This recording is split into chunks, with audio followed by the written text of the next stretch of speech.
pulled my basket out. I don't know if this was an accident or not, but she had like turned around and then she like hit my basket. And I said, excuse me. We back with it, back with it, back with another one. Almost got attacked by some little monkey. Why are you still in the cemetery?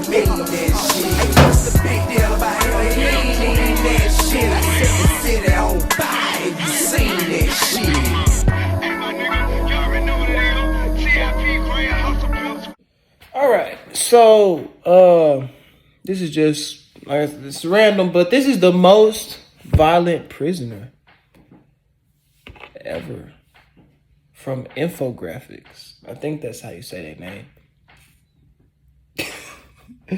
It's funny because why? Like, this is so random. But I wanted to react to their stuff anyway. So let's see what's going on. It's the most violent. If you've already seen the 2008 movie Bronson about Britain's so-called most notorious prisoner, don't worry. That rather theatrical piece of cinema didn't tell you much about the man, so there's so much more to see today. You might be thinking that it's coincidental that a man with such a reputation has the same name as a former Hollywood tough guy, but he wasn't called that at birth. The name was acquired during his bare-knuckle boxing days. He was actually born Michael Gordon Peterson. Yep, that doesn't sound quite as fearful. There's a lot of controversy about this man, regarding whether he should have been in prison for so long, or if prison is to blame for his often crazy behavior. We discuss this and more in this episode of the Infographic Show. Britain's most notorious prisoner, Charles Bronson. As you know, he was born with the name Michael. His birthday was December 6, 1952. Who born he spent his December first 6? few years in Wales and then moved to Luton, which isn't too far away from the capital, London. It doesn't seem that he came from a rough and tumble background,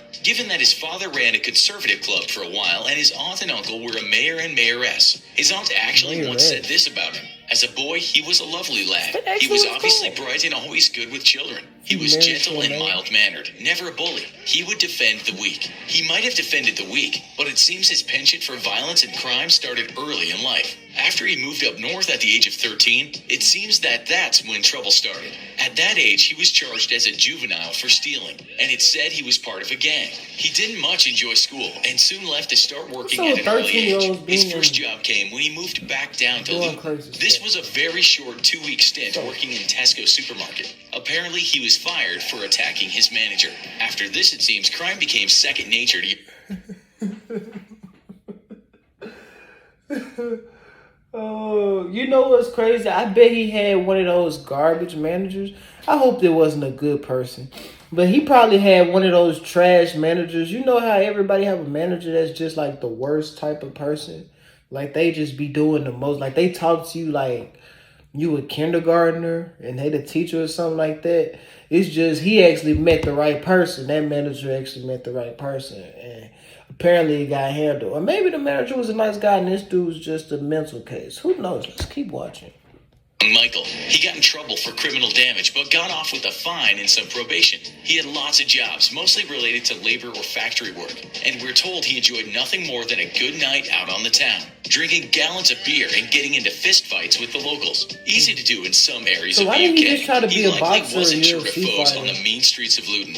One of his jobs, we're told, was a circus strongman, so he was likely a hard man to fight. He got in trouble again after crashing a stolen lorry, or a truck, into another car, but again got off with just a fine, as no one was seriously hurt. At this point, he is still in his teens. Yet again, he got into trouble, and at this time, aged 19, when he was involved in a smash and grab, which is basically smashing a car into a shop front and getting as much as you can. Again, he got off with just a fine and a suspended sentence. Age 20, perhaps, he got his chance to join what is sometimes called the straight and narrow, as he met a girl and got married. But apparently, she quite liked his tough guy persona, his tailored suits, and the fact that he spoke in a Cockney accent. They had a child and called him Michael Jonathan Peterson. According to the British press, the son is very private and has never spoken publicly about his notorious dad, so we can't tell you much about him.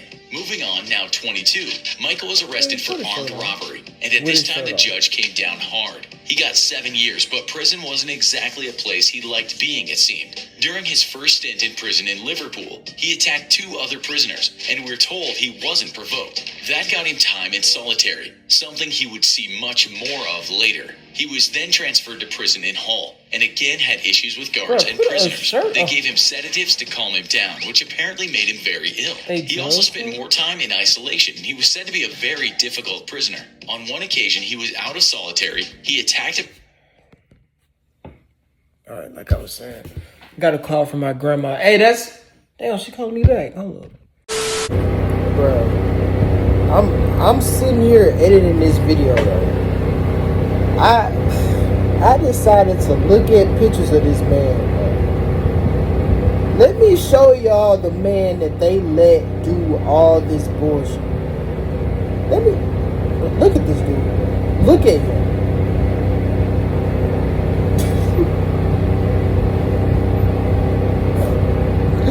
Bruh, that's the dude that they let do all of this.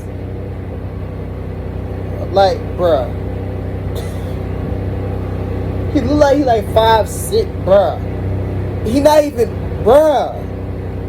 Him?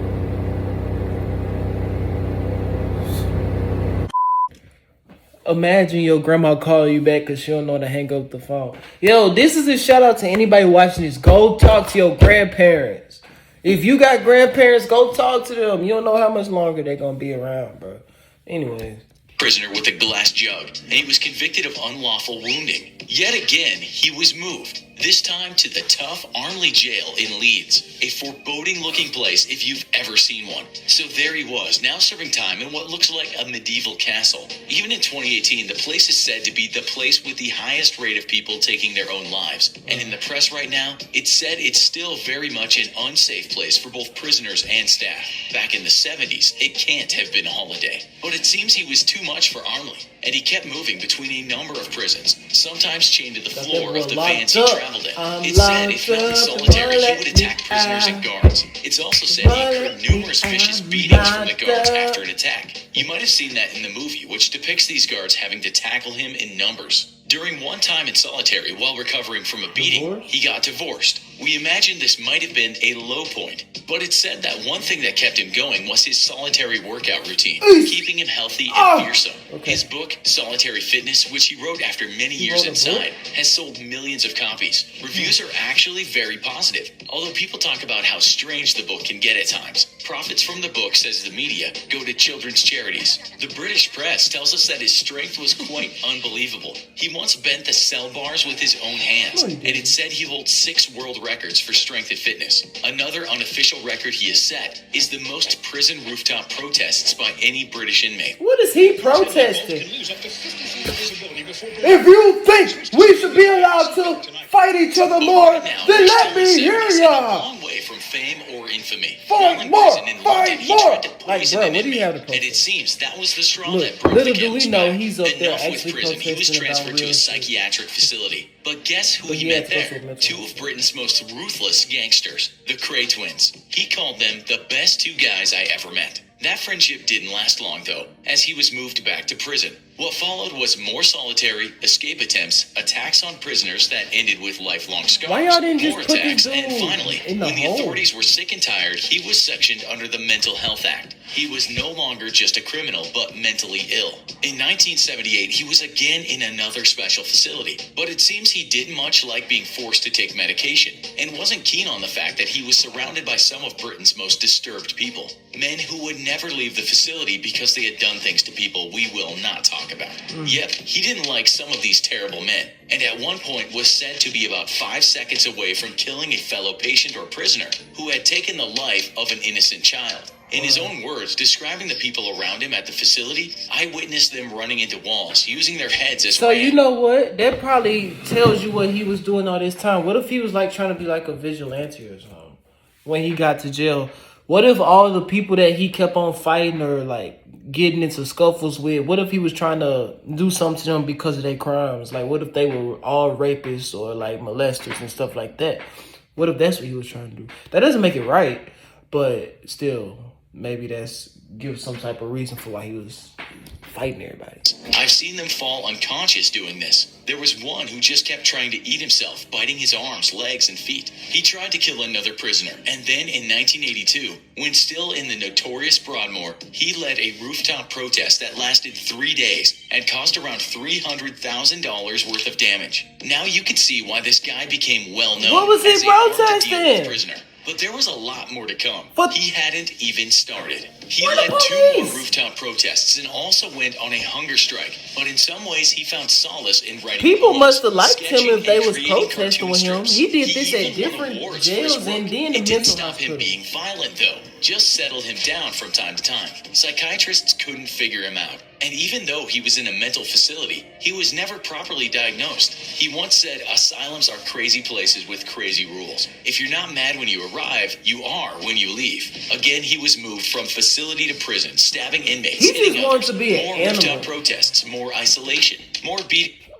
It's easy to see what he was. He was just like a freaking. His disease was an animal disease. He just had an animal mentality. He wanted to be put out. He would have thrived if the world was like the jungle, but the world ain't like the jungle. The world is supposed to be a civilized place with rules where you're supposed to act like a human. Some people, that's too hard for them. Some people have animal mentality, animal instincts, animal mindsets where they just want to do whatever they want to do. And if they like you, great. If they don't like you, then they're going to do something crazy to you.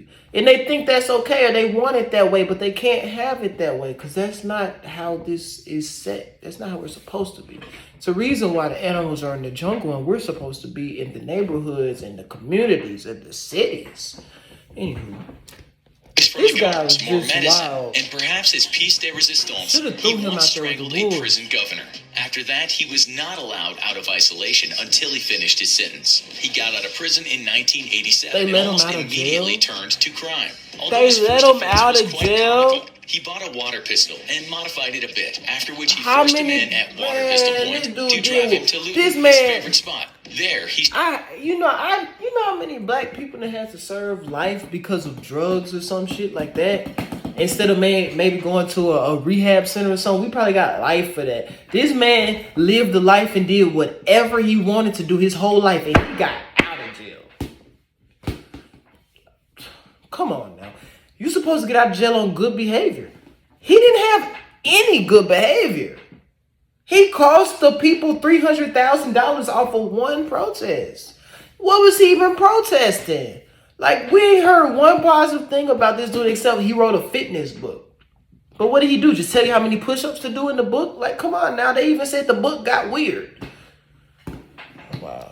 started bare knuckle fighting and earned the nickname Charles Bronson. He actually legally changed his name to this. Was this the start of a life on the outside? Not a chance. It's written that he would fight anyone and even challenged the king of bare knuckle fighting, Lenny McLean. It seems Lenny wanted no part of him, or at least when he agreed to fight, it was too late, as Bronson was back in prison. In another fight, he was challenged to go against a large Rottweiler. He killed it and said later in life that he really regretted that. It was cash in hand, though. He was only out of prison months and was back inside again for Like armed I said, robbery. they should've We threw won't him go with the into wolves. It looked details, like he but he might have fought survived. again, attacked prisoners, Nah. guards, and had more Wolf time in and Rottweiler, solitary. that's a whole Was different moved level. and moved 'Cause first of and all, moved, wolves and are occasionally huge. tried to start riots. In 1989, Maybe. he was attacked himself, stabbed in the back several times, but he recovered. It He took wouldn't that tell the long for police somebody to anything put about his hands on him? attackers. In 1992, he got out for the grand total of 53 days. He was jailed but got off. Then he was arrested How does he again for keep having a getting- shotgun and conspiracy How to does he rob. keep getting It gets out? crazy here because while on the This remand, man was he getting took a sentenced 6 librarian months as a hostage. after While 30 negotiating years with of police, crime. he had 3 demands: an inflatable doll, a helicopter, and a cup of tea. Yep, you heard that right. Why didn't you just He get was a given regular 8 gun? years despite saying the gun was to blow off his own head. It wasn't the first time he had contemplated taking his own life. He was difficult again, transferred from prisons, and at times was left naked for many days on end in dark isolation. At one point, he was put in the worst spot in any prison in the UK, something called the Hannibal Cage, that had been created for another prisoner who had once killed inmates and was said to have spooned out one person's brain and eaten it. Even though at one point he attacked a governor, it's said he got much better after being allowed to interact with handicapped children. He also kept up his cartoon sketching. You telling me they let this freaking mental, freaking explosive bomb around children?